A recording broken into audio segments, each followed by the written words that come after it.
तीर्थंकरों से 22वें तीर्थंकर श्री नेमिनाथ भगवान के चरणों को, उनके पूर्वभाव की ओर जानने का प्रयास करेंगे। श्री नेमिनाथ भगवान के चरित्र के बारे में। मध्यलोक के जम्बूद्वीप भारत क्षेत्र में सुगंधल नाम का देश, उस देश में छोटा सा शहर सिंहपुर नाम का शहर, वहां के राजा अरहरदास,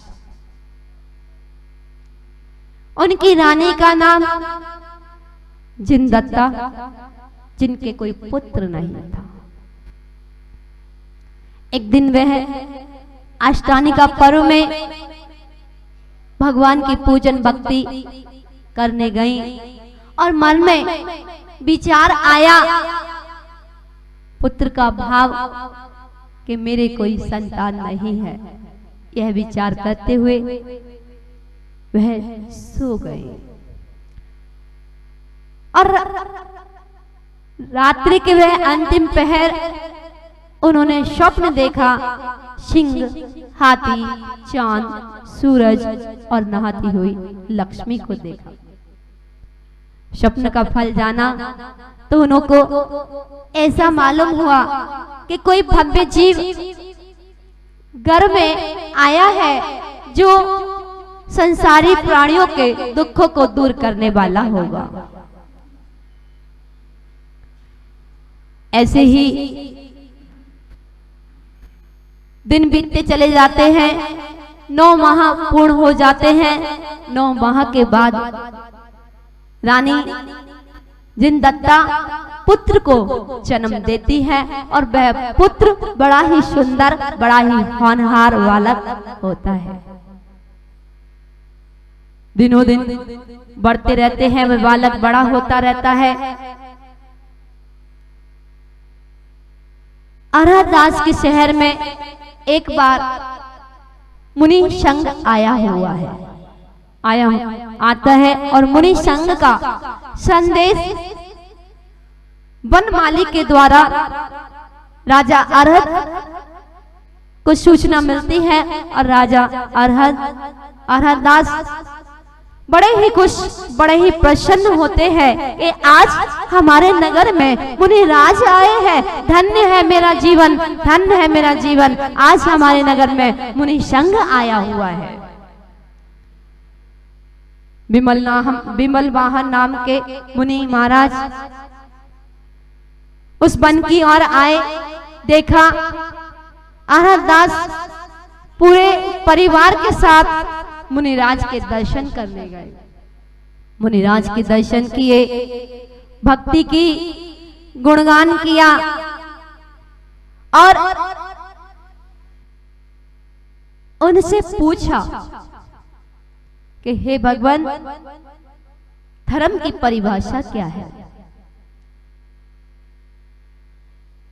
मुनिराज ने बताया, रत्नात्रेय, धर्म ही हमारा सर्वोपरि धर्म है।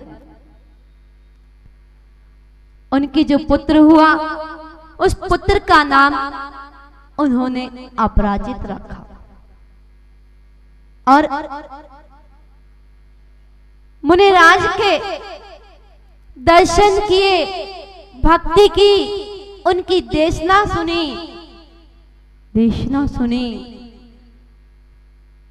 संसार शरीर भोगों में सुख नहीं है ऐसा ज्ञात हुआ तो उन्होंने अपने पुत्र को, अपराजित को राज्य देकर अन्य 500 राजाओं के साथ दीक्षा ले ली।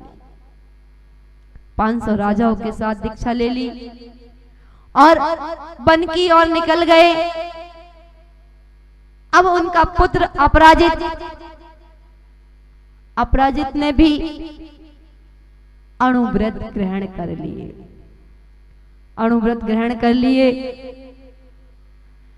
विमल वाहन मुनि के साथ अरहरदास जी भी वन की ओर विहार कर गए।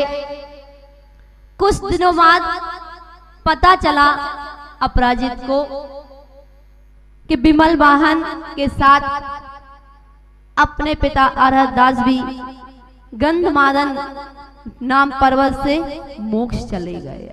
उनको मोक्ष की सूचना मिली कि अरहदास जी मोक्ष चले गए। ऐसा सुनकर अपराजित को बहुत दुख हुआ। पिताजी मोक्ष चले गए, अब हमें दर्शन नहीं मिलेंगे, अब उनकी वाणी सुनने को नहीं मिलेगी। एक सुख और एक तरफ दुख। सुख यह है कि उन्होंने मोक्ष की प्राप्ति कर ली, और दुख ये कि अब हमें उनकी वाणी सुनने को नहीं मिलेगी, उनके दर्शन नहीं मिलेंगे। उन्होंने प्रतिज्ञा कर ली, जब तक मुझे पिताजी के दर्शन नहीं होंगे, मैं अन्न जल ग्रहण नहीं करूंगा। उन्होंने प्रतिज्ञा कर ली कि जब तक मुझे पिताजी के दर्शन नहीं होंगे, तब तक मैं अन्न जल ग्रहण नहीं करूंगा। इंद्रों ने सुना, एक खबर फैल गई चारों ओर। तो सौधर्म इंद्र कुबेर इंद्र को आदेश देते हैं कि जाओ, विमल वाहन और अरहदास के मोक्ष जाने, उनको केवल ज्ञान की प्राप्ति हो गई है, जाकर के समोसण की रचना करो। और वह सुंदर सा समोसण जहां कि वो देखते ही समोसण की महिमा अपरंपार, और जैसे ही अपराजित समोसण में पहुंचते हैं, वह समोसण देख करके मुनिराज ध्यान में बैठे हैं, और जब केवल ज्ञान हो जाता है तो 46 गुणों से युक्त हो जाते हैं, 34 अतिशय और अष्ट प्रातिहार्य, 4 अनंत चतुष्टय के धारी होते हैं।